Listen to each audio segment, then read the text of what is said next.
Hello, this is the UCLA Housing Voice podcast, and I'm your host, Shane Phillips. This is the second episode in our incentive series. Throughout this series, we'll be exploring how policies often incentivize us to act against our stated goals and values, undermining things like housing affordability, choice, opportunity, and stability. A major focus throughout will be solutions, what we can do about these problems. The first section of this series looks at building codes and standards. And this week we're joined by Stephen Smith to talk about an underappreciated corner of that very technical and arcane world. We're going to be talking about elevators. I give a more thorough overview of this episode early in the interview with Stephen, so I won't restate everything here in this intro. The most important facts to know about elevators in the US and Canada is that they are twice as large and at least 3 times as expensive as elevators throughout the rest of the world's advanced economies.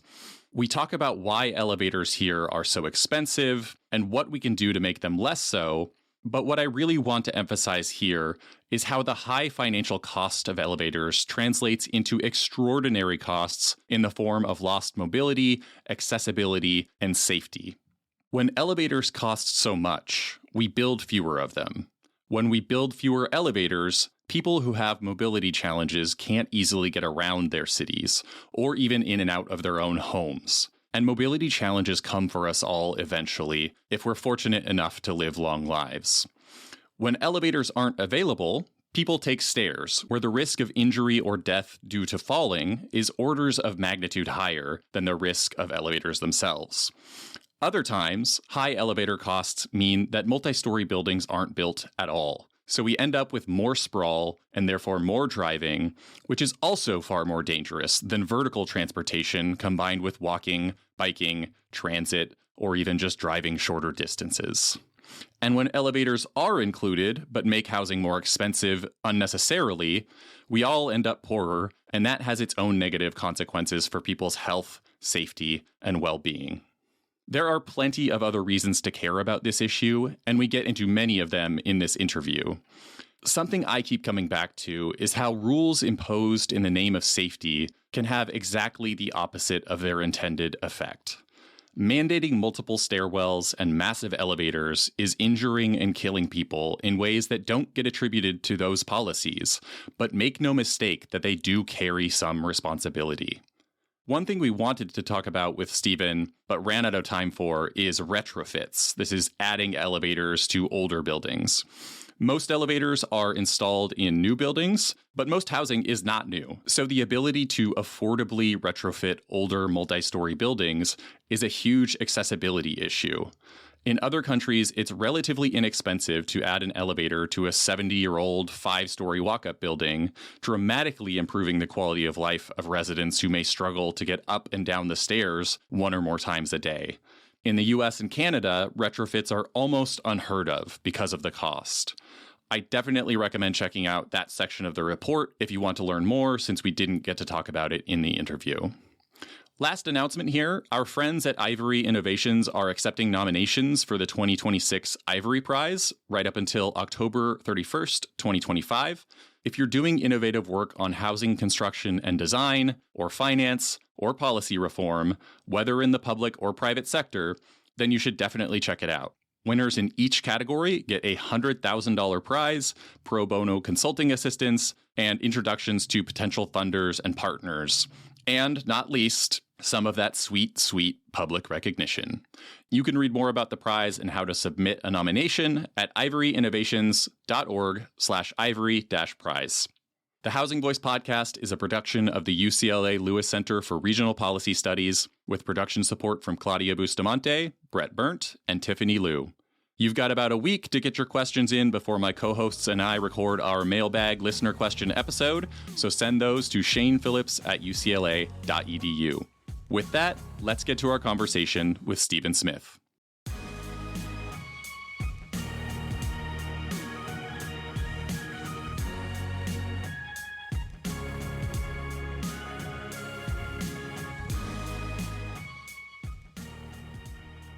Stephen Smith is Executive Director of the Center for Building in North America, and he's here to share his research. I think it is fair to say path-breaking research, something that most people had very little awareness of before this was published, comparing the cost of elevators in the United States and Canada to those in other high-income countries across the world.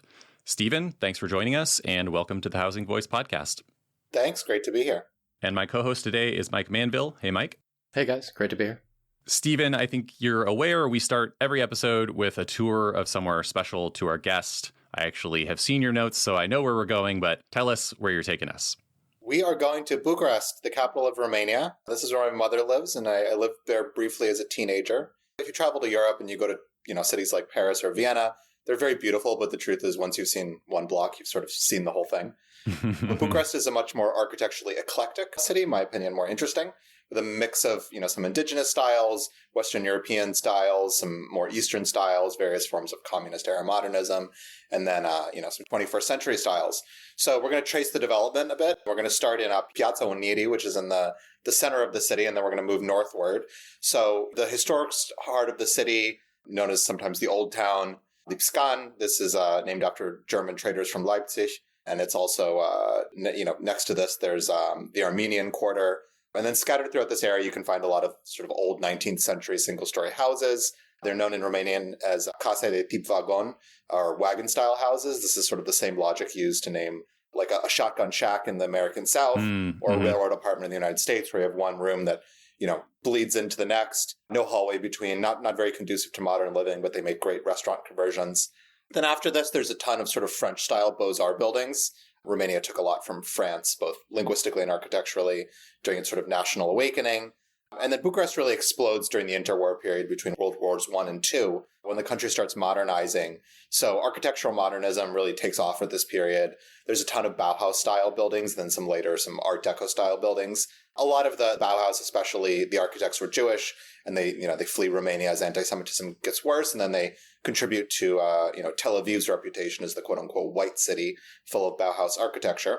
So, the city starts moving northward along a street called Calea Victoriei, where you find a lot of early modernist buildings. North of the old city was very much the favored quarter, where the sort of upper class like to live, and that's where you find some of the most interesting architecture. The most interesting style to me in the interwar period is called the Neo-Romanian style, sometimes called the Neo-Brâncovenesque style, after sort of something in the earlier modern period. And this was a national revival style that sort of updated, the style from a few centuries ago, sort of this mix of Byzantine, Ottoman, and some Italian styles, sort of like an East meets West thing, one of the most unique architectural things about Romania. Then after World War II, Romania is part of the Soviet influence. At first, they sort of take after this Stalinist sort of classicist architecture, I think it's called. But then later you get these, what we in the West think of as communist-style architecture, the sort of international-style modernism. And you find a lot of these in the south of the city, in more, popular working-class neighborhoods like Rahova. But on the other hand, you have the party officials and other people who are sort of favored by the regime living in the more northern neighborhoods. These are the same neighborhoods that were really popular before communism, sometimes in the old houses of, rich people in neighborhoods like Dorobans or Primaveri. And then sometimes in sort of newly built, larger modernist-style blocks along the major avenues. So you have the party officials building the, communist-era housing, but they're not the ones living in it, by and large. Well, to some extent, no. And then to other extent, they are living in new buildings, but sort of recreating the old capitalist market-driven segregation patterns, where the rich live in the north and then the poor live in the south. And then, after communism, the old patterns, reassert themselves. Towards the end of communism, you have a shift away from international style modernism towards postmodernism with some, sort of classical flourishes on these more austere tall buildings. And again, you have the party apparatchiks around Piazza Victoriei in the northern part of the city. And then after communism, there's a huge housing shortage, so you get a lot of new construction. Unfortunately, Romania sort of took after this U.S. style of urban planning, so the new stuff is pretty car-oriented, much denser than what you find in the U.S., but not all that urbanist. Mm-hmm. There's more infill than you'd find in a place like Paris and Vienna, these sort of museum cities. But like the interwar period had growth in the northern part of the city, the post-communist period has growth to the north of the city and the suburbs in these, truly much more car-oriented places. And they're not really taking after the interwar urbanism. It's, this sort of more American-style car-oriented stuff.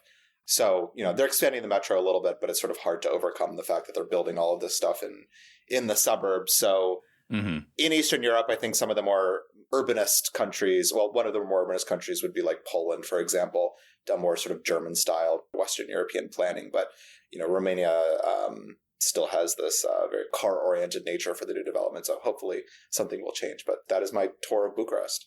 Romania, like a lot of Eastern European former Soviet countries, has a very high homeownership rate, right? I don't think we've talked about actually maybe any of these countries for a tour before. And I think the story is basically after the Soviet Union fell, this party-owned, government-owned housing just was kind of given to whoever lived there or something along those lines. And am I right that Romania has like a 90+% homeownership rate? At least on Wikipedia, that's what they say. I've seen that. Yeah, I mean, after communism, people got essentially deeded their apartments for a very nominal sum. I'm not sure if that will change over time, as people move around. But yeah, I mean, homeownership is it's still like the dominant way of living.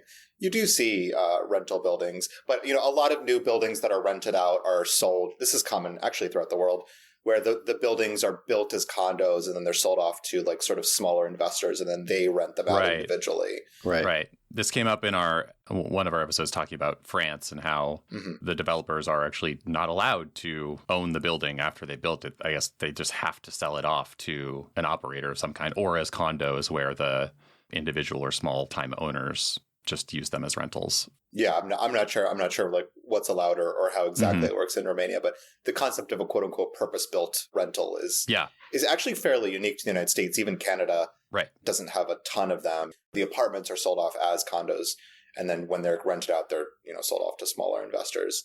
Yeah, they have kind of the opposite problem of us, where we can't find a way to build condos almost anywhere, and they can't find a way to build quote unquote purpose-built rentals. Yeah, exactly. All right, so our discussion this time is about a report authored by Stephen for the Center for North American Building and published last year titled Simply and Straightforwardly, Elevators. This report is an international comparison of the cost of elevator installation and, to a lesser extent, maintenance for mid-rise multifamily buildings, mostly between 4 and 6 stories tall. Specifically, the report is comparing the costs in the US and Canada to those in other high-income countries, particularly, but not exclusively, in Western Europe.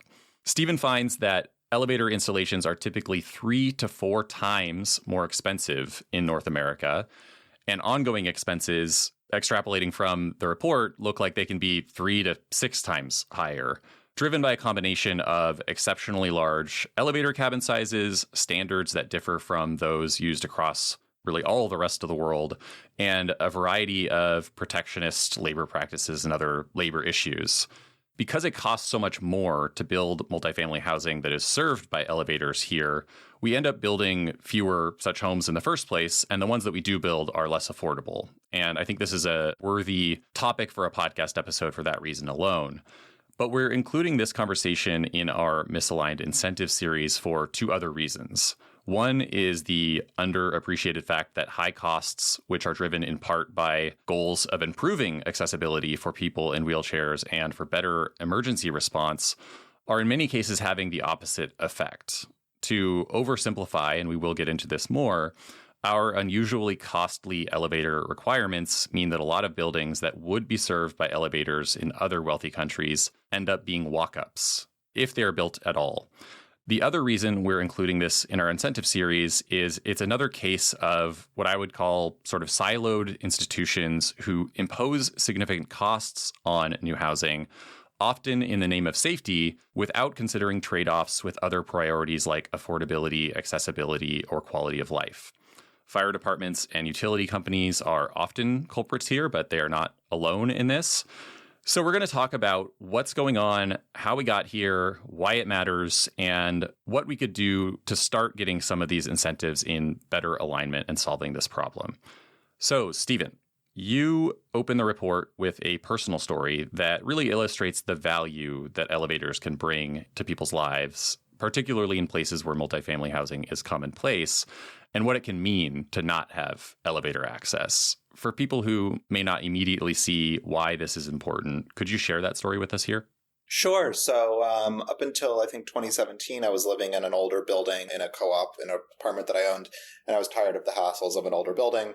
So I sold it and bought a condo in a newer building. I wanted it to be new because I just had such a I was the board president of the old co-op, and it was just a very hairy building, as they say in real estate. Yeah. So, I wanted something newer. And, it quickly became obvious that I should look at new walk-up buildings. New York City has a ton of these. It allows single-stair construction up to 6 stories. And, these are the most affordable buildings. Generally, the smaller the building, the more affordable.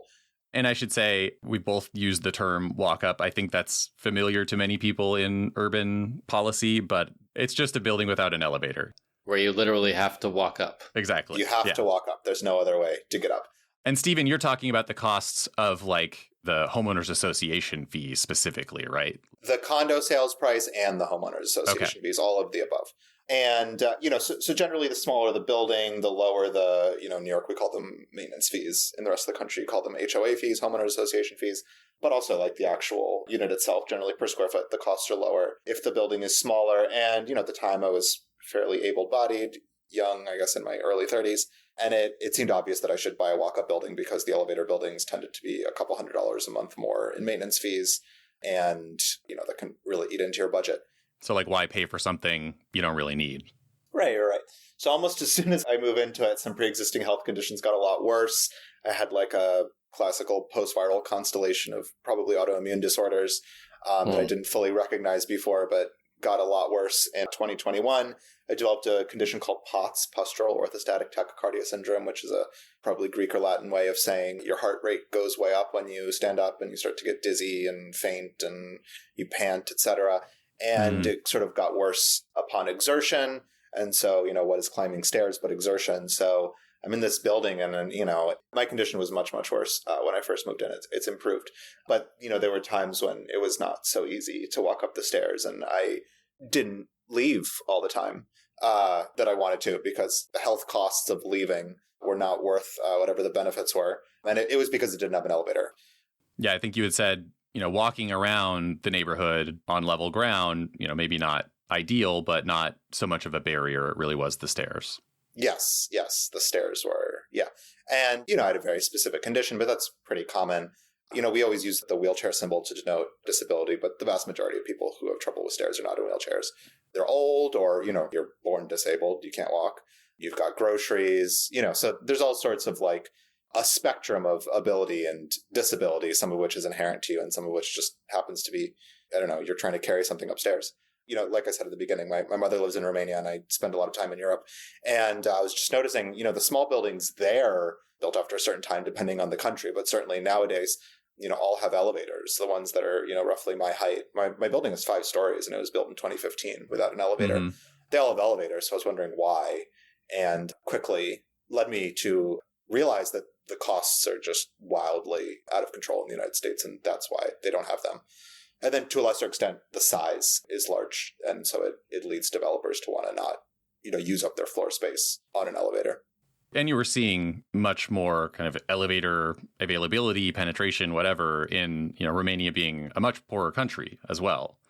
Yeah, Romania does have a lot of tall walk-ups because it was a very poor country for a while. Nowadays, the new buildings of that height, at least, of sort of my class, I live in what is really a luxury building. The amenities are not luxury, but, it's like New York City. The equivalent in Romania would have it. We've made it a luxury through scarcity. Yeah, it's priced for luxury. So let's leave aside Romania for a second because Romania was a pretty poor country and actually does have a lot of tall walk-ups. But Italy, for example, pretty much everything built after the 1960s has an elevator, almost regardless of the height. It's 2-3-story buildings with elevators.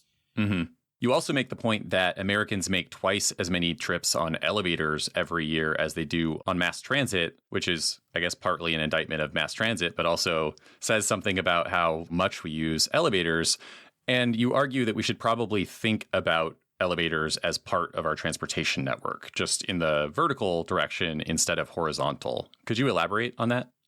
Yeah, it moves you up and down a building. It allows you to live more densely, in the same way that in the Netherlands, people ride around between their suburb and the city on a train, and then they get on a bike and go somewhere, or in a denser place like New York City, you ride around on the subway or a commuter rail, and then you walk to your home or workplace on either end. The elevator, it's the sort of, it's not last mile, it's last couple feet really, but it extends, all of these modes sort of stack on top of each other.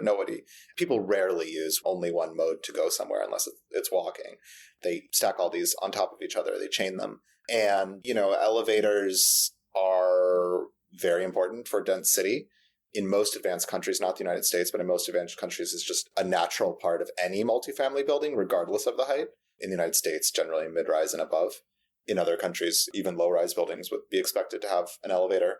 And it's just as important as, ensuring that your transit system is functioning and your costs are reasonable, or, in the suburbs, you have enough road capacity, whatever it may be. It should be just as important for the government to ensure that there are enough elevators, they are affordably priced, the maintenance is affordable, and these things. And they haven't. It's not on anybody's radar. Well, I will note that if you take a transportation planning class at UCLA's Department of Urban Planning, we do teach the elevator as a part of the mass transit system. It's actually the far and away the safest form of transportation in the United States. People getting injured on elevators is almost non-existent. Escalators are weirdly dangerous, but elevators aren't. Yeah, it's all the exposed parts, man. Those things are scary. Yeah, right. The escalator is actually, very few people are killed on an escalator, but a lot of people are injured.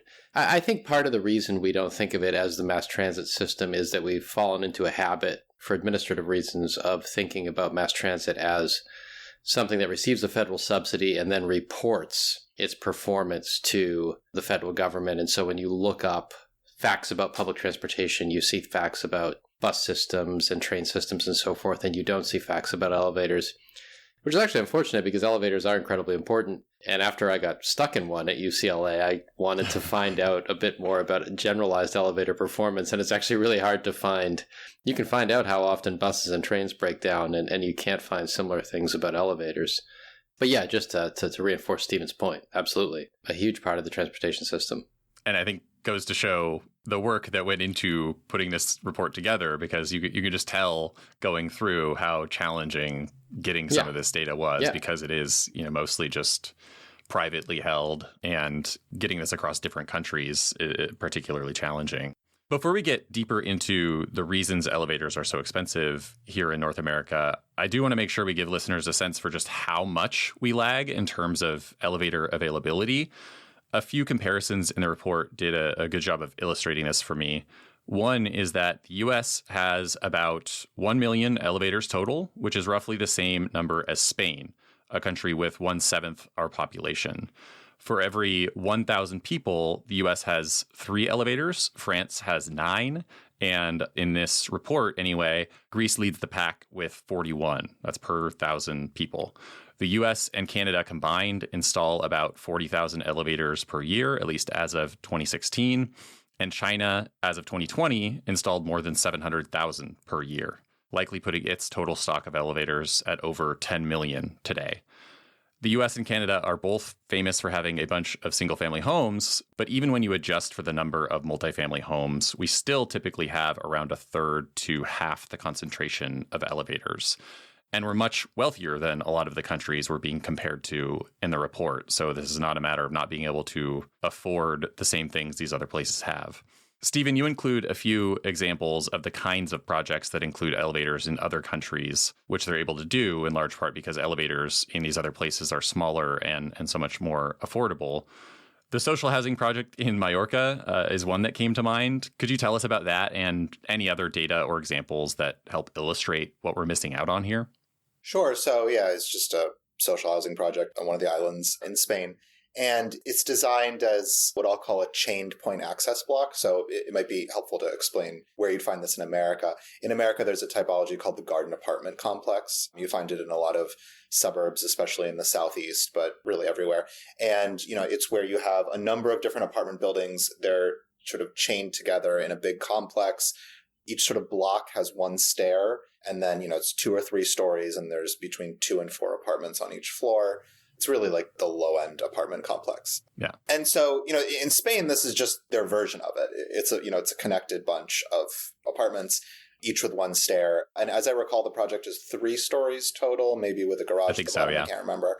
And each of these blocks has I guess, 6 apartments in total, 4 above the ground floor and then 2 on the ground floor.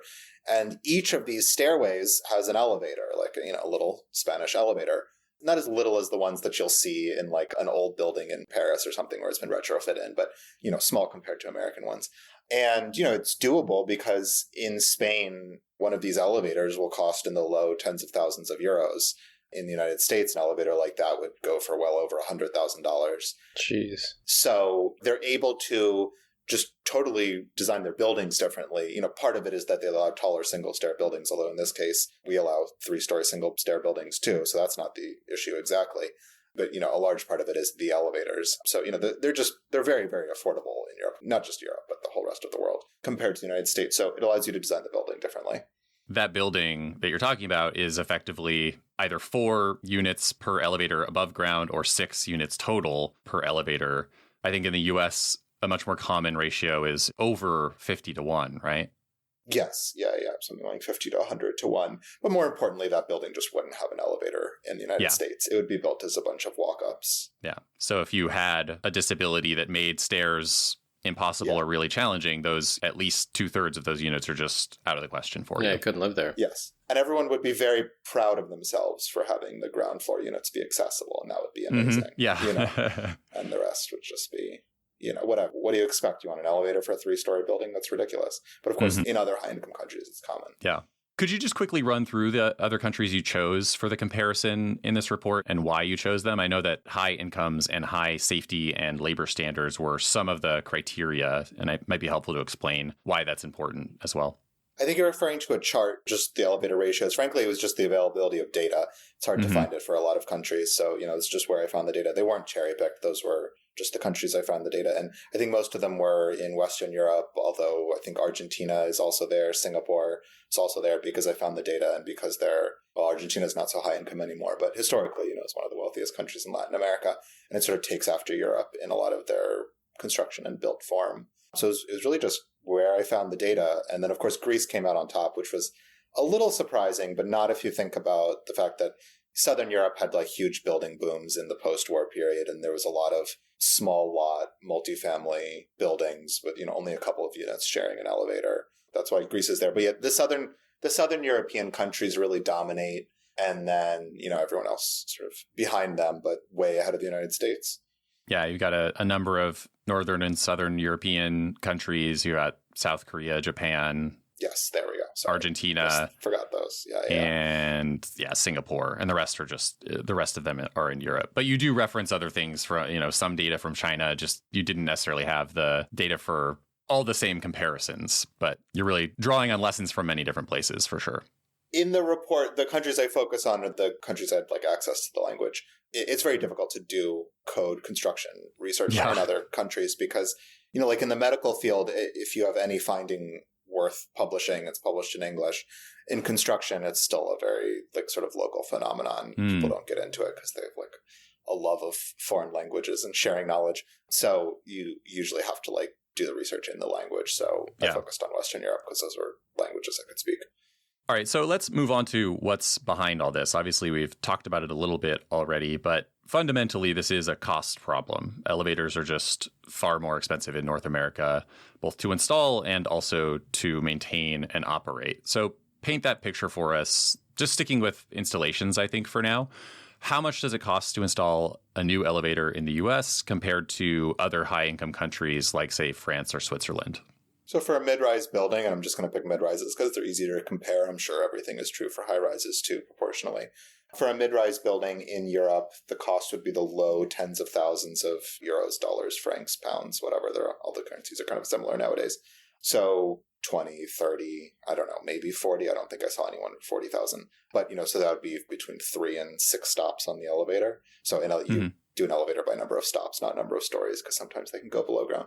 And in the United States and Canada, that is between 150 and 200,000 USD. Since I wrote the report, there's been a lot of inflation, and especially in construction. But if you normalize for purchasing power parity, which is the most generous way to do it for the United States, let's say, you still end up at 3 to 4 times the cost. A country that I thought was particularly interesting was Switzerland, because you can say, oh, well, they're expensive here because their labor is expensive. And the United States is one of the wealthiest countries in the world, even though technically we're a high-income country, and technically Italy's a high-income country. We're sort of in another realm from them, but Switzerland is in our realm, in fact, above it when it comes to incomes. So it was interesting to note that, even in Switzerland, the elevators were the same price as the rest of Europe. They were really no more expensive. And I don't think we're going to spend a lot of time on maintenance and repair and overhauls and that kind of thing that are also an important part of this. But worth noting that the total cost and even I think like the net present value of future maintenance costs is greater than the installation and tends to be proportional. So if the installations in North America are 3 times as expensive, the maintenance and repairs and so forth are probably at least 3 times as expensive, it looks like. Yeah. Service, maintenance, and then what are called modernizations, which is every generation you go to essentially rebuild the elevator. Yeah, about 70% of spending in the elevator industry is not in installations. It's in service, maintenance, modernization. So everything I'm saying is true of those two. It's just a little harder to compare them because they're more heterogeneous, but it's all wildly expensive in the United States. Yeah. And I mean, I understand why we won't spend a lot of time on maintenance and service, but like, it's really important. Like, it doesn't do you any good to have a building with an elevator that doesn't work. And I mean, I know the towers where I live, periodically an elevator goes down and, it's like you have a 13-story building with no elevator, right? And people are going up and down the stairs. And again, having been briefly trapped in a UCLA elevator, it's an unpleasant experience. And you don't really want to get into an elevator for a while after that because they're just kind of like, oh, yeah, we're really behind on maintaining the elevators. They might just like stop. It's just like not having an elevator doesn't do you any good for accessibility. Having an elevator that you can't rely on is also no good.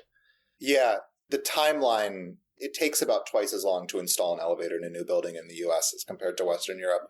And, that is a cost, and it suggests something about labor, which we can get into later. But, it doesn't really affect the user directly. But for the modernization, which needs to occur every couple of decades, you need to take the elevator completely out of service. And I have some timelines in the report about how long comparable things are taking in various countries, and it's at least twice as long. So, that's the time at which the elevator is out. And if it's a small building, and we need a lot more small buildings, and most buildings are small, then the building is a total walk-up. It's not just that there's a long line for the elevator. It's that there's no elevator at your disposition whatsoever. Mm-hmm. That's right. So you identify 3 main reasons for this huge cost disparity. As we talked about, the size of elevator cabins, the availability of skilled labor, and technical codes and standards that govern construction, and the availability of parts. As you put it, quote, the North American approach is one of extremes. American and Canadian elevators have the largest cabins, the strongest doors, the most redundant communication systems, the best paid workers, and the most diversity of codes on the one hand. And in exchange, Americans and Canadians have the highest prices, the most limited access, the least competitive market for parts, and the most restricted labor markets, unquote. That sounds like a pretty bad bargain. So we will start with cabin size because it feels like the most tangible of these 3. You're buying something very different when you purchase an elevator in the US or Canada compared to most other parts of the world. How are they different here, and what's the rationale behind those differences? A new elevator in a mid-rise building in the US and Canada is about twice the size of one in the rest of the world. And it's driven by 2 things. One is I don't want to call it exactly a turning radius for a wheelchair because it's not a proper turning radius, but it's a little more maneuvering room to not just roll back and forth, but to turn a little bit. And then the second thing is pretty much every new building that has an elevator is expected to have one that fits a stretcher or a medical stretcher or gurney according to the codes. So in Europe and Asia, the general expectation is that the elevator will fit somebody in a wheelchair and will fit somebody standing behind them, in case the person needs assistance, can't travel alone, and that's it. In the US and Canada, there is the expectation that the person in the wheelchair will be able to turn around in the cabin, more or less, at least if the cabin is empty and if they have a fairly easy to maneuver chair. And then secondarily, that at least one car in the building, one elevator car in the building, will be able to accommodate a full, in the United States, it's 7-foot long stretcher. And both of those things are nice to have, but are less critical than, having an elevator at all, having one that accommodates a wheelchair and someone standing behind it. So we have higher standards for the size. and it leads to cars that are about twice the size. And the wheelchair one, obviously, as you say, it is a convenience. It doesn't seem like there's much of a safety benefit necessarily to being able to maneuver a little more, maybe a little bit. I don't want to be dismissive of that. But I think when you hear the stretcher part of this, that seems maybe more important. You know, someone's having a medical emergency, the ambulance shows up, people bring a stretcher, and like you can't bring someone down. What I was not aware of until, I don't know, the last year or so is these elevators are designed for a stretcher to lie flat, but these stretchers actually tilt up. And so they can fit them without all of that space. It's just the requirement now is that they be big enough that someone can actually lie flat, right? Yeah. I mean, okay, so to talk about the safety issues involved in a wheelchair turning, I mean, there are, you know, you could roll over someone's foot if you're like, if you're in a wheelchair in Europe, you either have to back into the cab or you have to back out of the cab. Frankly, you probably have to do that in the United States too if the elevator is pretty full. But if it's empty and you're in a more maneuverable chair, at least you can probably enter face forward and leave face forward. So I'm not in a wheelchair, so it's not really me to judge what's minor or major, but some inconvenience at the very least in a smaller cabin. As for the stretcher thing, yeah, I mean, before the early 2000s, elevators were a little smaller in the United States. They were designed to accommodate a flat stretcher, but a stretcher that was 6 feet 4 inches long. And then a firefighter in Glendale, Arizona, proposed that they should actually be 7 feet long. So now they're 7 feet long. So over time, it just kind of got longer and longer and long. You know, the stretcher, the cab got bigger. The various standards just kind of gradually got bigger and bigger. But a huge number of elevators in the United States do not accommodate the 7 foot long lie flat stretcher because they were built before. And, you know, medical responders adjust in various ways depending on the need. In the vast majority of cases, you don't need someone in a stretcher at all. You can put them in a wheelchair. In cases where they do need to be in a stretcher, you can prop them up. There are rare cases, maybe a spinal injury with a very tall person, where you'd want a 7 foot stretcher, but, you know, you got to weigh this against the alternatives. Most dwelling units in the United States or single family houses don't have an elevator at all. You have to move people in and out. So there are ways, depending on the issue, depending on the height, depending on, you know, various factors, there are ways to get around it. But the way that the firefighters think about it, the firefighters often respond to medical emergencies is, we want this, going to get it. And then they do get it in some situations, and then they don't get it in many others. Most others, really, they don't get it. Most dwelling units in the United States do not have an elevator that accommodates a fully flat stretcher because they don't have an elevator at all, because they are single-family houses or walk-up apartment buildings or older apartment buildings. And I think this is, of a pattern for people who have just observed the broader transportation system. If you ask the typical fire department how wide they think a street should be, it should be wide enough for them to, you know, do a 3-point turn with their engine. And that is legitimately easier for the fire department.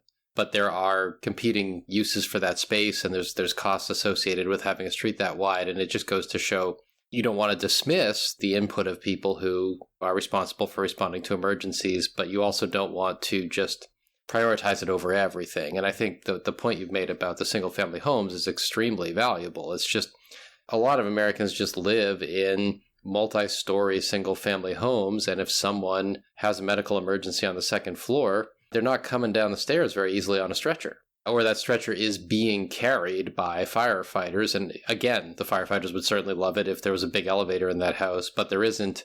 And what that tells you is that standard operating procedure for a lot of emergency responders is they know how to move someone if there isn't a big elevator that can hold a 7-foot stretcher lying flat. You know, it's just these trade-offs just don't go fully acknowledged, I think. No, they don't go acknowledged almost at all. The code world, the fire worlds are not great at these trade-offs and weighing not just costs and benefits, because like you said, there are competing uses for this. You know, maybe accessibility and, you know, first responders are not top in our mind and we're more concerned about affordability.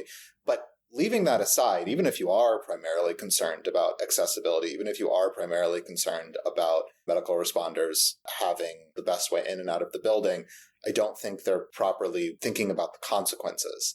The codes are so complex that I've noticed that many of them do not even understand that elevators are not required in, say, 4-story buildings. there's a code section that's very confusing, but if you read it one way, it could look like they're required, but in fact, they're not. They're just not. I mean, my building is proof. I live in a 5-story building without an elevator. But, you can see them in other cities as well. In Seattle, you see 4 or 5, even. I've seen a couple of 6-story buildings without elevators. So they're not required. So, if you make it too difficult to provide it, it won't be provided. In some cases, it will be provided anyway. So you have to weigh it. How many walk-ups is it worth to guarantee that if there is an elevator and if it is a new building, then it will accommodate the 7-foot stretcher.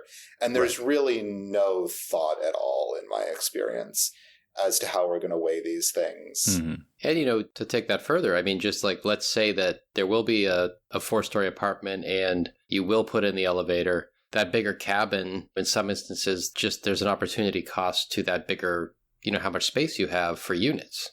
And that probably not in every instance, but in some instances it might result in, we're going to put that building up, but the units themselves are a little smaller, or there's one less unit.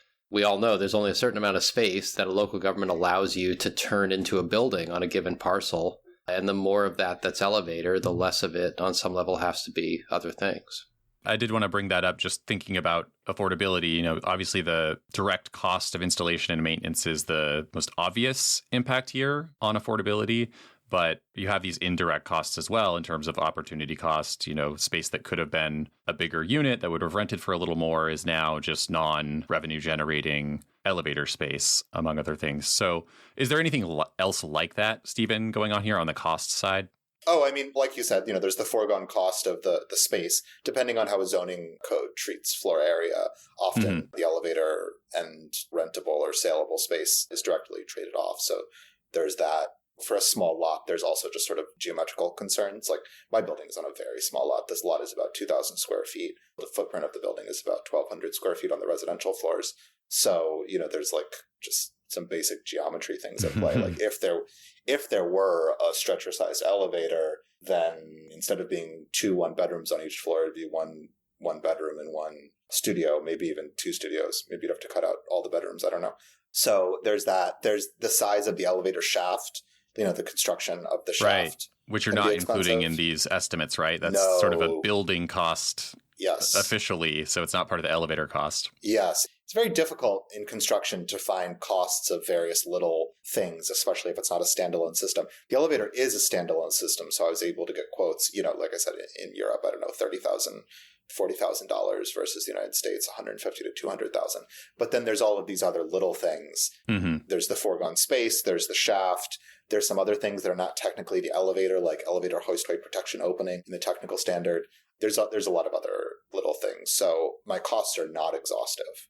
Yeah. Just to go back really quickly before we move forward, I do want to highlight the point that both of you were kind of hinting at, which is that even if every project from here to eternity builds a 10-foot wide elevator, you're just going to have a lot of older buildings that are either not going to have elevators or have smaller elevators. And the same goes for widening streets or requiring wide streets for future access by fire trucks. No matter what the future looks like, these emergency responders are still going to have to be prepared for circumstances where they don't have access to those kind of gold-plated facilities. And that's not necessarily a reason to not improve things going forward, but I do think it just goes to show you're never going to fully solve this problem. And so I think sometimes the cost-benefit ratio is treated as though once we institute this change, the problem is solved. But really, you're having to respond to very different circumstances because most of the housing stock is still going to be older buildings. Most of the roads are still going to be older roads. And so it doesn't change as much as I think we imagine it does.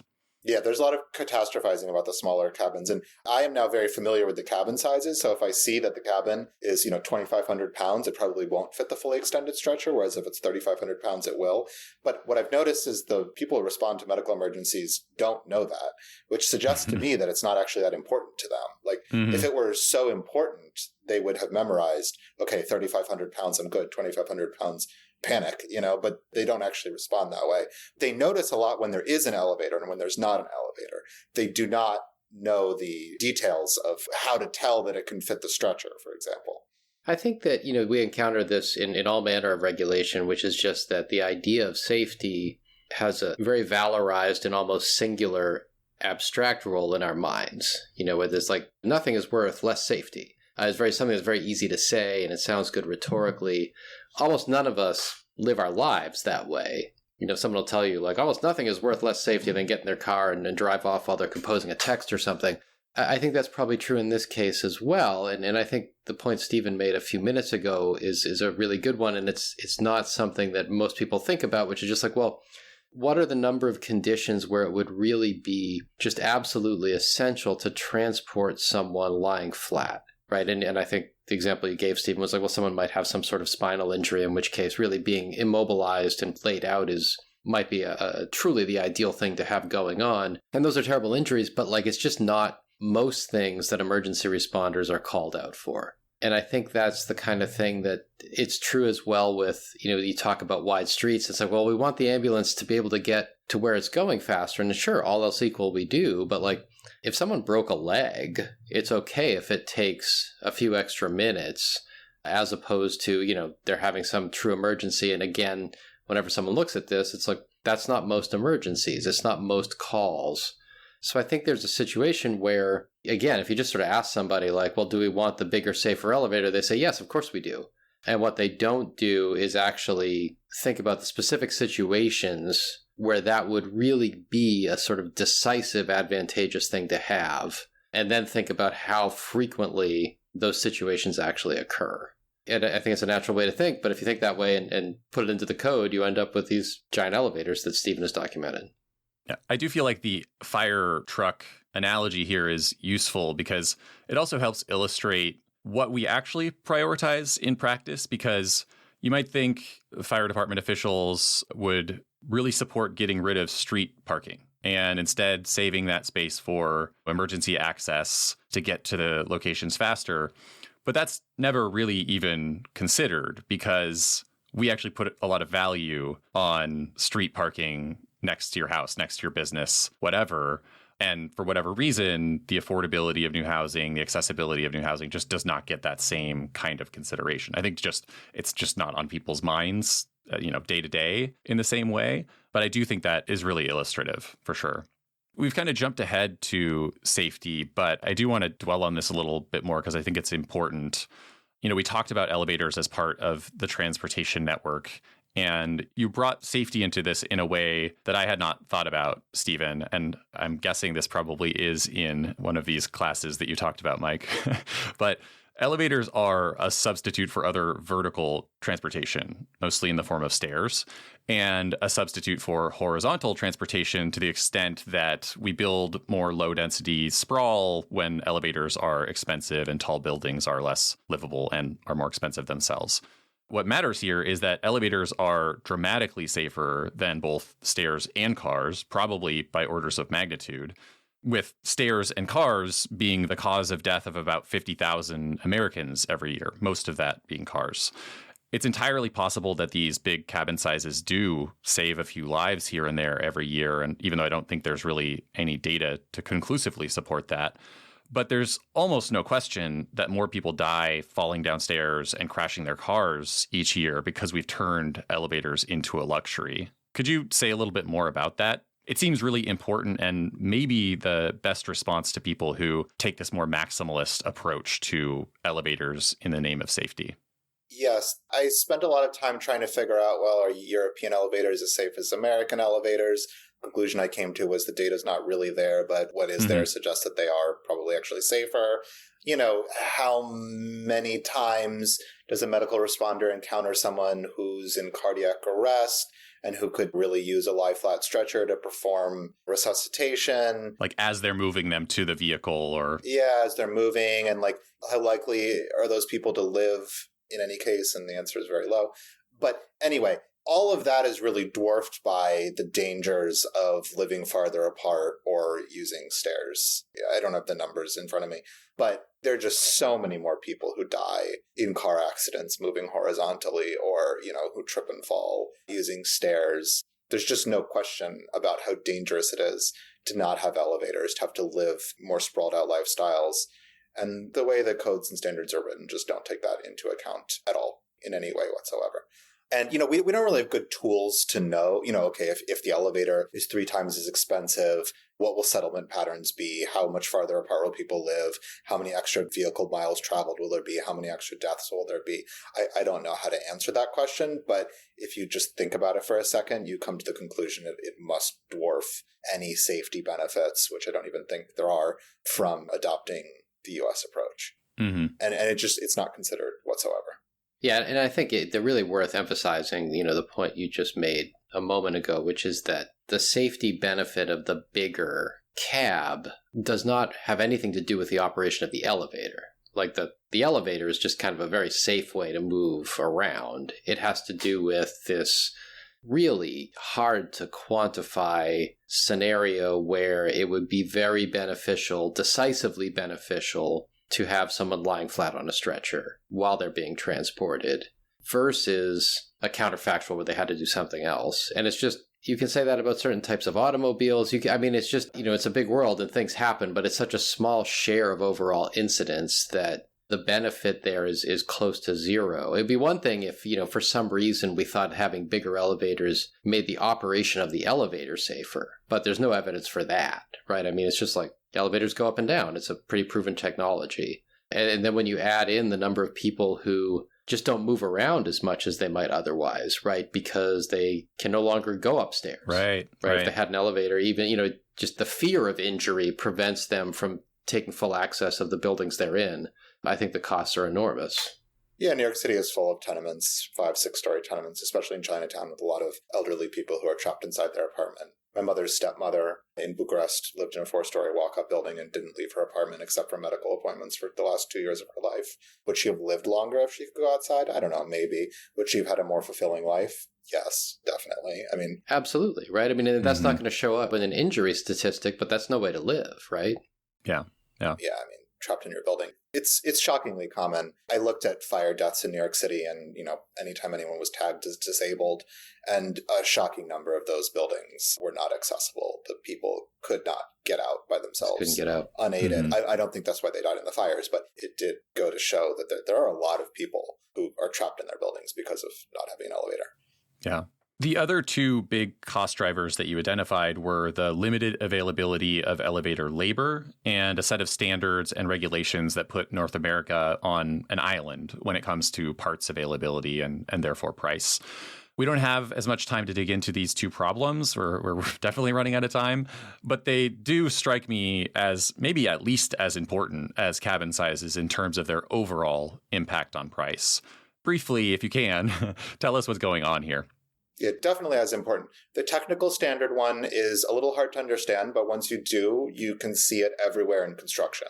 So, when you build an elevator, you have to certify that they are extremely safe. And you need to certify that it's safe by certifying that it meets all of the rules in what we call the elevator safety standard in the United States. Technically, it's the ASME A17.1 standard, but we'll call it the technical standard. And this is not the cabin size. This is more detailed things. Is the door strong enough to handle a fire and a water hose being put on it? There's a tow guard in case the elevator doesn't stop exactly level with the floor, which stops you from, falling into the shaft. The communication device, in case you get trapped in it, does it, work in this certain way? And there's a lot of very technical, detailed rules about this. One of the things that the European Union excels at is writing these sorts of regulations and standards. And starting in, the 60s, 70s, something like that, in Europe, they decided we're actually just going to have one standard for the continent. And there were 2 reasons for that. One was, physics is the same everywhere. Why should the rules be different? Something is safe in Germany should be safe in Austria too. But the second one, which is really important for cost, is that having the same rules creates a bigger market. It means that, rightly so, you need to certify that an elevator meets the standard, that, the details, all of these things, the door strength and the communication device and this and that are all, as they should be. It costs a lot of money. Even a small part costs a lot of money to certify to the standard, and that's good, and it should be like that. But if you have different standards, then you have to duplicate this testing for every single country that you're trying to sell into. And so the European Union, one of the non-negotiables to joining the European Union is that you must accept the harmonized European standard so that you can sell the exact same part in Portugal, in Greece, in Romania, and in Sweden. The almost entire world, except for the US and Canada and Japan, which we'll leave to the side, has decided, the European standard is actually a very good standard. We're just going to accept the European standard. So many countries accepted it that they actually rewrote it as what's called the ISO standard, which the International Standards Organization, essentially. And so you can sell the same elevator, essentially, in almost every country in the world, but not the United States or Canada. In the United States and Canada, you have to meet a different standard. And what this does, the exact technical details of it are not that different. They're just different enough that just because you test it to the European standard doesn't mean someone will blindly accept that it meets the American standard. You might have to change something a little bit. More importantly, though, you might not have to change anything at all. You just have to get it retested. Because, for example, the door strength thing. I suspect the doors are actually the same strength. They're actually selling the same doors in the US and Canada, the US and Europe. But technically, the testing procedure in Europe is different from the testing procedure in the United States. So you need to pay, again, to sell it in the North American market. The North American market is less than 1/10 the size of the global market. So when you produce a part, you're first going to get it certified to the global standard. And then if you think you can sell enough of them, maybe you'll get it tested to the US standard. Probably not, though. You'll probably just sell to the global market and leave the Americans on their own with their little shrunken market. So it really inhibits the ability to sell parts in the United States. It inhibits the ability to sell entire kits of elevators in the United States. There's these companies that sell what are called non-proprietary elevators. They're sort of generic elevators, generally a little lower cost than the four big companies, the big four, Otis, Kone, Schindler, and ThyssenKrupp. And they exert a lot of competitive pressure in Europe, and it's much harder to buy the parts for these in the United States.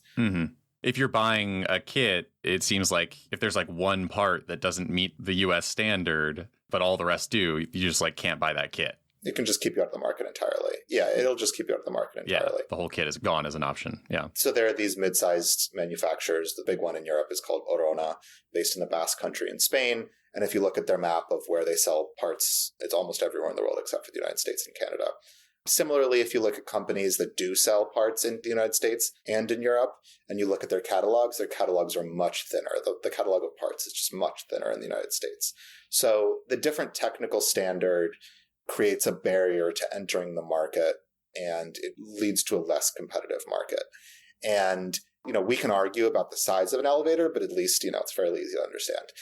The details of these technical standards are so minute, nobody will ever in a million years collect the data necessary to tell you that the exact European door testing procedure, which involves a little more fire and no water, is different or, is better or worse than the American procedure, which involves a little less time in the flame and then a hose being, shot at it. So it's not possible to adjudicate these disputes. And the rest of the world has decided, you know what, the Europeans, this is where the elevator industry is based. Of the four largest elevator companies in the world, 3 of them are based in Europe.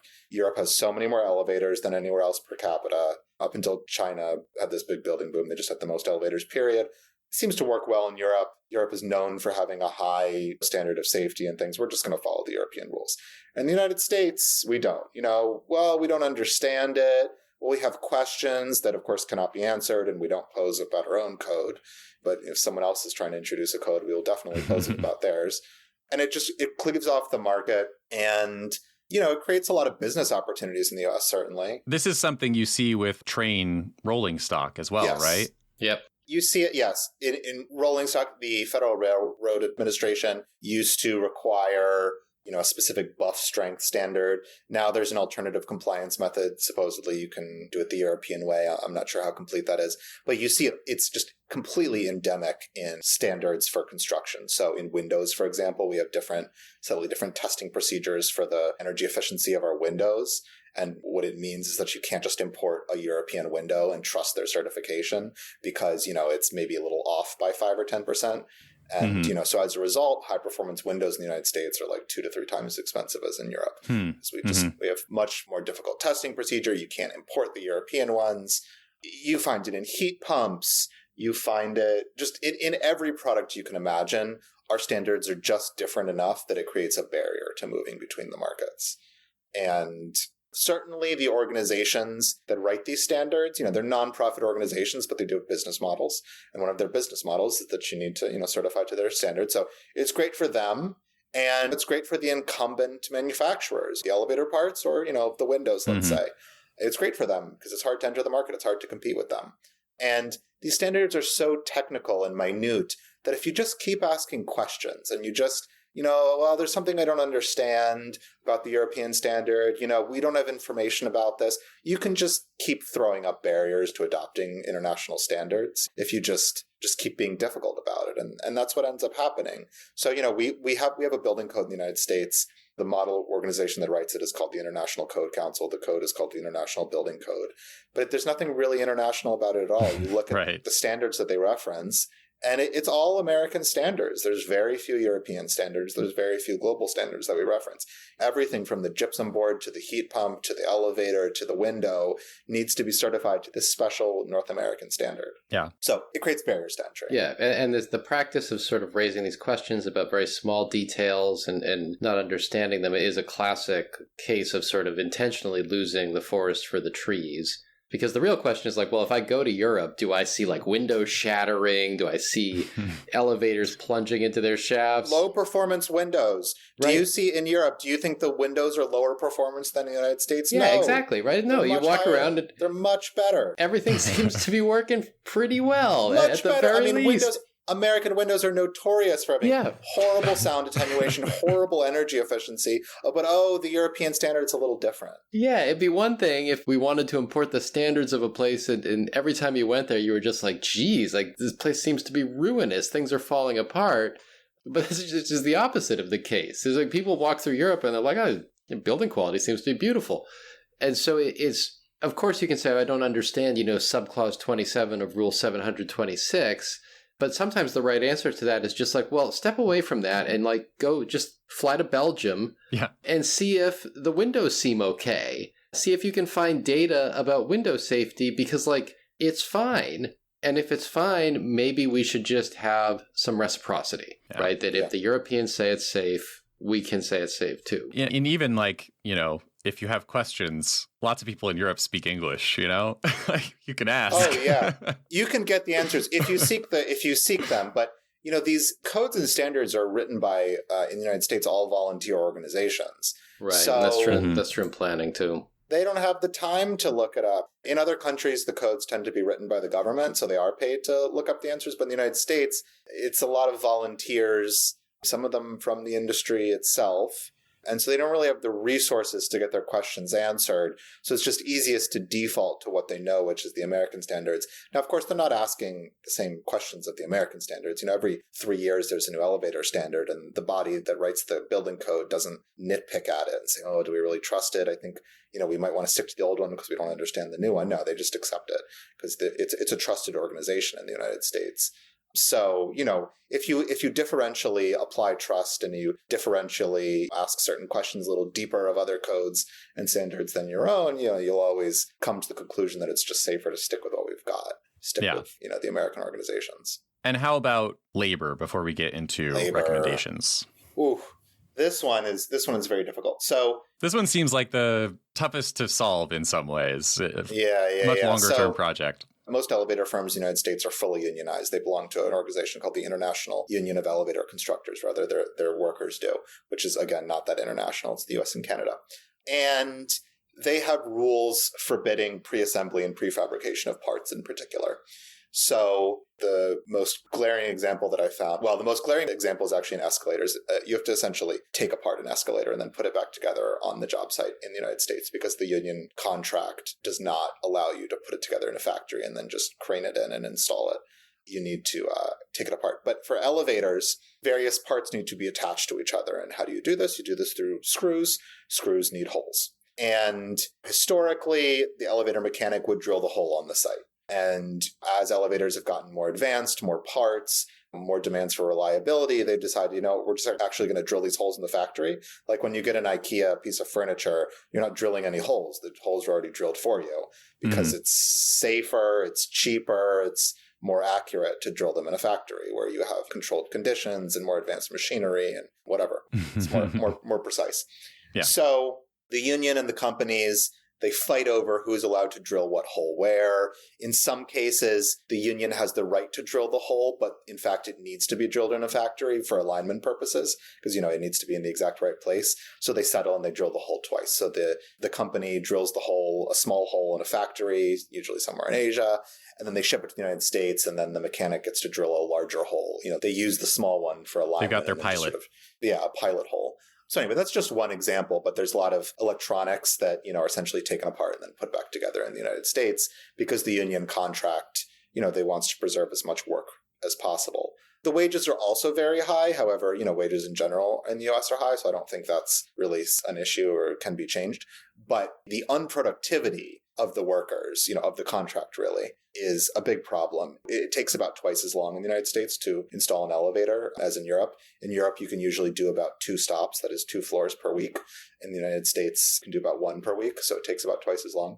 And, a lot of these inefficiencies are determined by the contract between the companies and the workers. And these are fundamentally private because, the companies are private and the workers are private individuals and in a union. So what role is there for government? Well, the fact that we make it so hard to enter the market for other companies really strengthens the hand of the union because it's very hard to change the contract in an existing company. Otis, let's say, they've got tons of elevators and tons of workers. And, if the company said, oh, actually, we want to be able to drill all the holes we want in the factory and we want to make this more efficient so you can install an elevator in half the time, the workers might go on strike. And that's really disruptive and companies don't want to tolerate strikes. So the easiest way to challenge the situation would be for new firms to enter the market. Firms that are in Europe or in Asia, but not in the United States and are making these parts and already have them to sort of enter the market, hire new workers and make it clear from the start, we're doing things more efficiently in this company. But they can't, it's very difficult to enter the market because of the technical standard to a lesser extent because the size of the elevator is just so large. You'd have to manufacture whole new parts just to make the elevator so large. So the fact that it's very difficult to enter the market really strengthens the hand of the union in sort of setting the terms they'd like. The other thing that is a problem is the immigration system in the United States. There's really no way for a construction worker as a construction worker to legally enter the country. So a lot of them enter illegally. And they tend to work in the non-credentialed fields like hanging drywall or doing framing or landscaping or something like that. Whereas, elevators, plumbing, electrical, mechanical, they typically need a license to work in these fields. So it's not really open to undocumented immigrants, and there's not an easy legal immigration pathway. I mean, you can win a visa lottery or something like that. But compare this to the European Union. The European Union fundamentally is a big free trade zone, free movement of people, services, capital, labor. And so in Europe, ever since the European Union was expanded to include Romania, Bulgaria, Poland, the lower income countries, the new installation market in Europe has really been taken over by immigrants. So typically in a country like Germany or Switzerland, the more difficult work of repairing, modernizing, and maintaining elevators, this is the more intellectually challenging work, you have to solve problems, is typically done by locals, either, Germans or Swiss or just, Romanians who've been there for a while or something like that. Whereas the installations are generally done by essentially itinerant workers from Eastern Europe who will be bussed in, spend 2 weeks installing elevators, and then go home. And that's because installing an elevator is fairly easy work. It is physically demanding work. You're in the shaft and you're, hauling around these heavy parts and, having to drill this into that. So even in the United States, typically it'll be the younger workers who will work in new installations. And then as you get older, you get more experience troubleshooting these complex mechanical and electronic devices, but also you don't really want to, your body is sort of starting to give out. Yeah. You switch to service and maintenance. So in Europe, their more open immigration system with Eastern Europe allows for more labor, easier to hire workers who are not already in this union system that really resists productivity. So this is a difficult one to solve. The government has some levers with the technical standard. They could open up the market to other companies. Okay, so let's wrap up here with some recommendations from your report. First, you advise a general change in attitude in North America to think about safety and access more holistically and acknowledge, as we talked about, that absolute safety at the expense of accessibility or affordability may not be everyone's preference. Tell us more about that. And I kind of feel like there's an analogy to TSA airport security since 9/11, somewhere in there. The number one thing I think people need to recognize that the biggest issue in the United States is the cost and limited access to elevators. It's not that the elevators are somehow less safe or not large enough, or, we need to focus on the fact that we have, in some cases, an order of magnitude fewer elevators than other countries, and that they cost 3 to 4 times as much. That needs to be the overriding concern of everyone in the industry, of every regulator, really, because, of course, to the industry, the costs are a benefit. Regulators need to focus on the lack of elevators, and they need to see that as the number one problem and sort of stop viewing themselves as law enforcement looking for tiny little holes and safety lapses to fix. They need to acknowledge the number one problem is cost and access. So beyond that kind of broad recommendation of a change in attitude, you also recommend that we abandon these US and Canada only technical standards that you talked about and adopt the European standard used everywhere else in the world.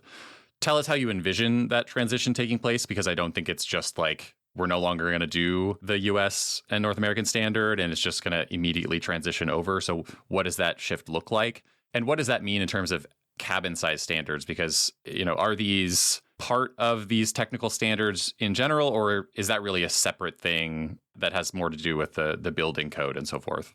Those are two separate issues. So for the technical standard, what I would like to see is I'd like to see the global/European standard accepted alongside the North American one. So the designer can choose which they'd like to have the elevator certified to. In the long run, I suspect that people will no longer use the North American standard. That's certainly what the North Americans believe. If you give both options, the North American one will become deprecated. So eventually you probably want to phase out the North American one. There's no sense in spending the resources to develop it if everyone's building to the European/global one. So, in the medium term, you could accept both. The size thing is a separate issue. It's not in the technical standard. I think we should probably just copy what the rest of the world does. Different countries do it a little differently, but you can essentially just take the average. And for high-rise buildings, you might want to keep the bigger ones. I don't know. But for mid-rise buildings, there should be a significant reduction in size. And we should, going back to the idea of recognizing that cost and access is the number one issue, we should focus on really like the minimum that we want, which is that people in wheelchairs can access buildings. And everything else, we need to be a little more realistic about what we can get and the benefits of it, and, allow smaller cabins. And certainly in a low rise and many mid-rise buildings, I think that'll lead to the elevators being about half the size. Mm-hmm. And, a lot of this comes down to either changing to a different set of regulations or reducing the stringency of some of these regulations, like with elevator size. We didn't talk about this, but things like eliminating state licensure for elevator workers is another thing. And of course, allowing smaller elevators. But you also recommend some stronger requirements, I guess. Things like requiring elevators in more circumstances and having the government play a bigger role in worker training. Could you talk about those as well? Yeah, the United States, surprisingly, the codes do not require an elevator at literally any height. Technically speaking, you could build a 50-story building without an elevator. Obviously, no one's doing that. But as reforms are passed and as the cost of elevators comes down, I would like to see requirements to build elevators. The situation that you sometimes see on the West Coast of 4, 5, 6-story buildings without elevators, I think we should consider whether that should be allowed. It should gradually get more stringent as the cost comes down, so that you're really sort of meeting the market and not trying to exceed it very much, because then you might make buildings impossible to build at all. As for worker training, this is a more complex topic, so I won't get too into it. But the United States does heavily subsidize certain forms of education and not others. And technical training is not one that we put a lot of resources into. In Central Europe, they do a much better job of training construction workers. And, being an elevator mechanic is one of the more skilled construction trades. So the government should probably take a stronger hand in training there. Last question. You've been involved in single-stair reform as well as this work on elevators. Single-stair reform has been adopted pretty broadly in a very short amount of time. Many cities and states have changed their rules to allow a single stairwell for egress up to 6 stories in some cases, following what Seattle and New York City and Honolulu have done for a long time. Have you or are you seeing similar progress on elevators, or are there hints of it? What has your experience been so far working toward reform after the publication of this report? I would say there's been hints of it. Single stair Mike started talking about this, 5+ years ago. And now the laws are just sort of starting to get passed and things are starting to change. There's been a lot of movement, but not a lot of people have reached the finish line. With elevators, I see a similar trajectory. There are more special interests in the elevator world, I will say. There are companies that build elevators. There's no company that builds exclusively stairs. Right. There's a union, So it is a bit trickier, and, it's a more complex electromechanical piece of equipment. But yeah, I see it proceeding roughly the same. I suspect in 5 years there's not going to be quite the same progress in elevators, but if anyone is a legislator or, an organization that works on these issues, get in touch and I can tell you where this is going next. Because, it is moving forward in various ways. There was a bill introduced in Washington that died in the first round, but a lot of the single stair bills did too.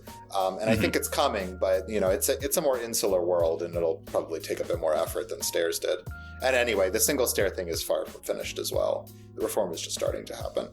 Well, I like that as a hopeful, optimistic place to end. Stephen Smith, thank you for joining us on the Housing Voice podcast. Thank you.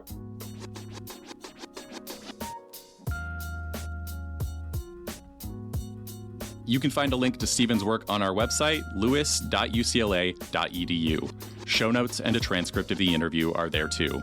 The UCLA Lewis Center is on the socials. I'm on Blue Sky at Shane D. Phillips, and Mike is on Twitter at Michael Manville 6. Thanks for listening. We'll see you next time.